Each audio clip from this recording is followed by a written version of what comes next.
मालेगावातील खाटूश्याम मंदिरात मोठ्या श्रद्धा आणि उत्साहात जन्मोत्सव साजरा करण्यात आला। पहाटेपासूनच दर्शनासाठी भाविकांची लांबच लांब रांगा लागल्या होत्या। श्यामबाबा की जय अशा जयघोषानं संपूर्ण परिसर भक्तिमय झाला होता। जन्मोत्सवानिमित्त मंदिरात आकर्षक फुलांची सजावट, रोषणाई आणि विविध धार्मिक कार्यक्रमांचं आयोजन करण्यात आलं। दिवसभर भजन, कीर्तन, आरती आणि प्रसाद वितरणानं वातावरण अधिकच भक्तिपूर्ण झालं। मालेगावसह आसपासच्या गावांमधून आलेल्या भाविकांनी श्यामबाबांच्या दर्शनासाठी उत्स्फूर्त सहभाग नोंदवला। अनेकांनी नतमस्तक होऊन व्रतपूर्ती केली, तर काहींनी कुटुंबासह विशेष पूजन केलं। भाविकांच्या सोयीसाठी मंदिर परिसरात पोलिसांकडून योग्य तो बंदोबस्त ठेवण्यात आला। तसंच स्वयंसेवकांनी भाविकांना मार्गदर्शन आणि सुविधा राखण्याचं काम केलं।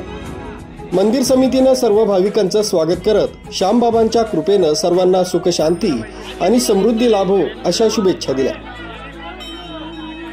वैभव पाटील, कसमध्ये अपडेट, मालेगाव।